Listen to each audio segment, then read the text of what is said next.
Hola a todos. Somos el grupo número 5, formado por Istar Muñoz, Lucía García y Kai Sengara. Hola.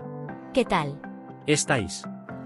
Nosotros, os vamos a explicar mediante un videoinforme, cómo se desarrolla la práctica de tamizado y molienda, viendo el procedimiento experimental y comentando un poco los datos obtenidos.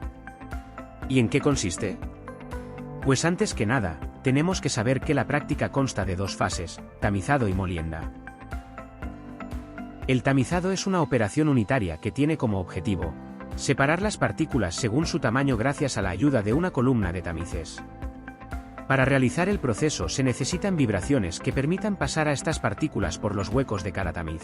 Con el tamizado, podemos llegar a saber tanto el tamaño de las partículas con las que hemos trabajado y el número de partículas que hay de cada tamaño. La molienda es también una operación unitaria, en la que se reduce el volumen promedio de las partículas de una muestra sólida.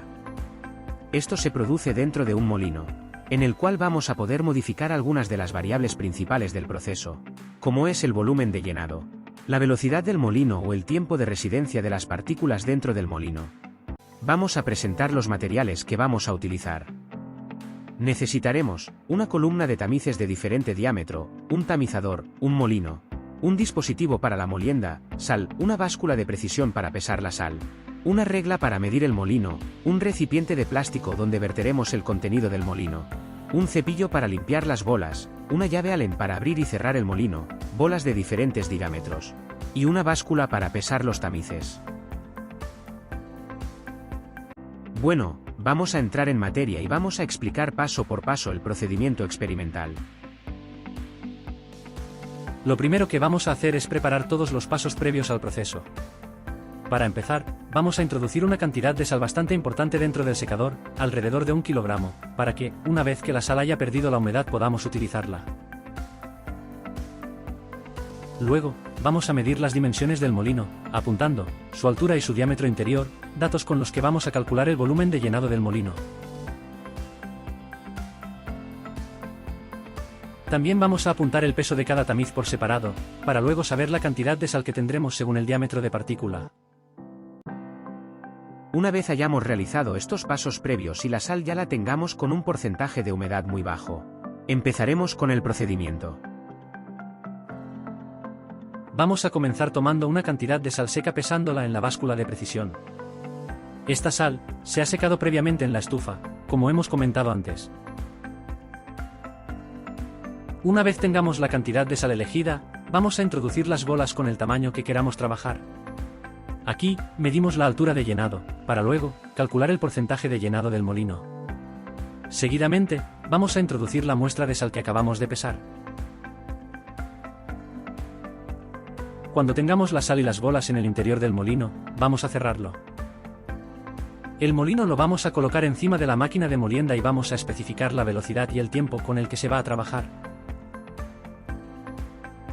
Ahora, tendremos que esperar el tiempo que hayamos indicado, comprobando que la velocidad del molino no sea tan alta, como para provocar que las bolas se peguen a las paredes, debido a la fuerza centrífuga.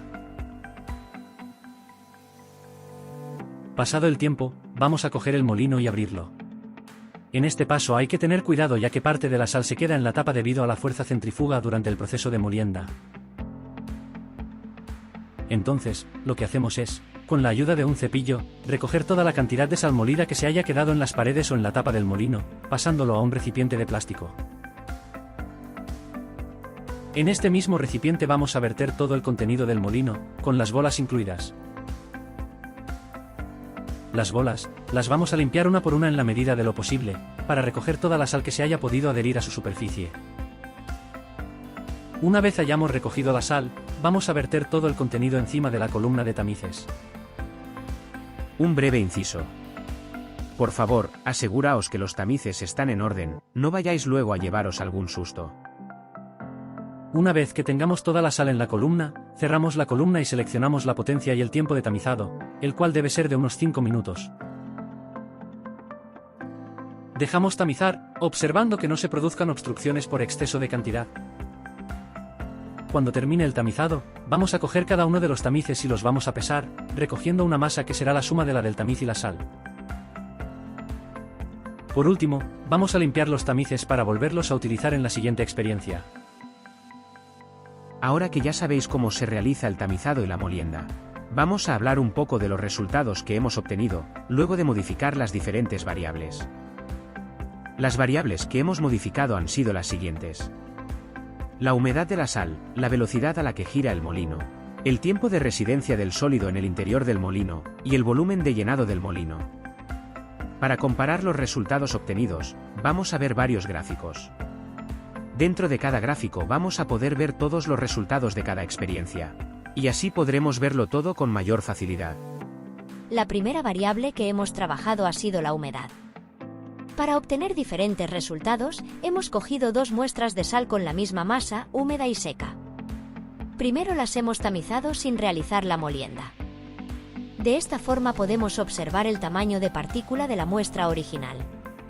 Luego, hemos realizado la molienda con ambas muestras, para ver cómo el diámetro de la partícula puede variar según la humedad la sal.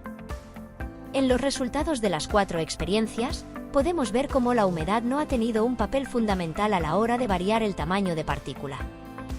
En principio, una sal más húmeda tendría que tener una tendencia mayor a la aglomeración. Sin embargo, en nuestro caso, después de tener una hora secando la muestra, vemos una variación mínima en los diámetros de las sales molidas.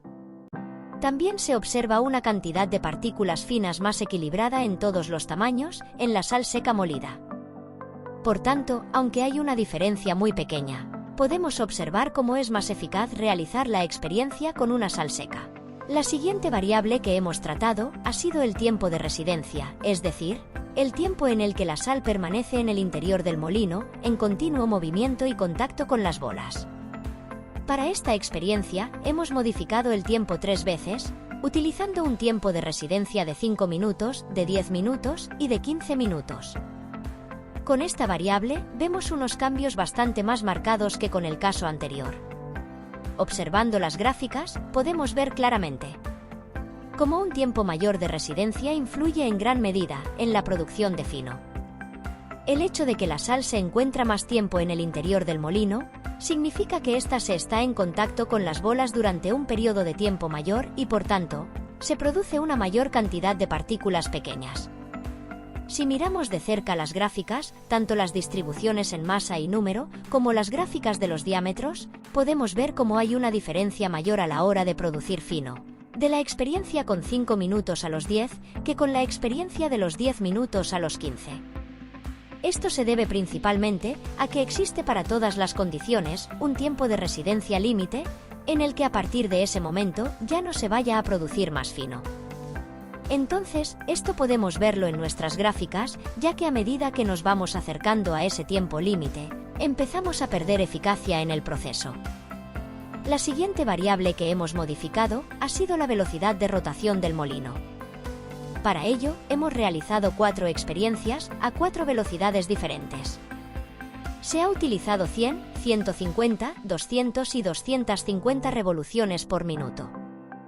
En estas gráficas, a partir de las experiencias realizadas modificando la velocidad de rotación, vemos también muy claramente cómo influye esta variable en el proceso. Hay una clara tendencia en la que a mayor velocidad se produce una mayor cantidad de fino y, por tanto, obtenemos un diámetro inferior.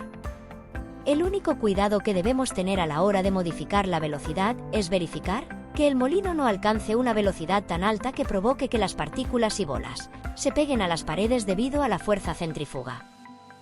En esta penúltima experiencia, la variable que hemos modificado ha sido el volumen de llenado del recipiente.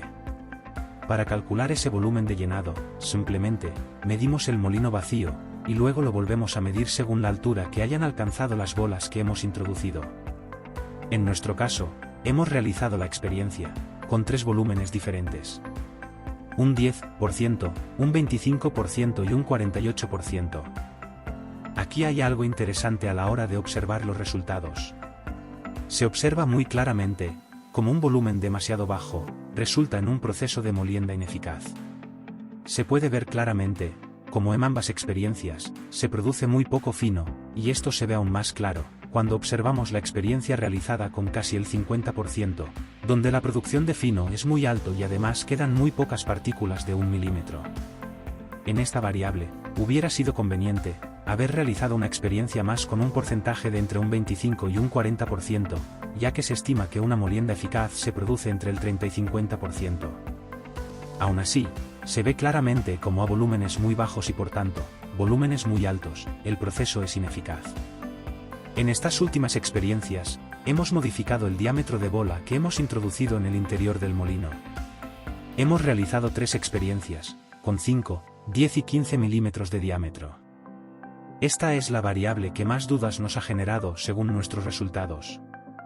Nuestros gráficos indican que existe una disminución del diámetro de partícula, así como un aumento de fino a medida que el diámetro de bola aumenta. Sin embargo, cuando pasamos a la experiencia realizada con 20 milímetros, ocurre lo contrario. Teóricamente debería ser así, es decir, un diámetro de bola inferior debería producir una cantidad de partícula pequeña mayor. Sin embargo, es algo que no nos ha ocurrido.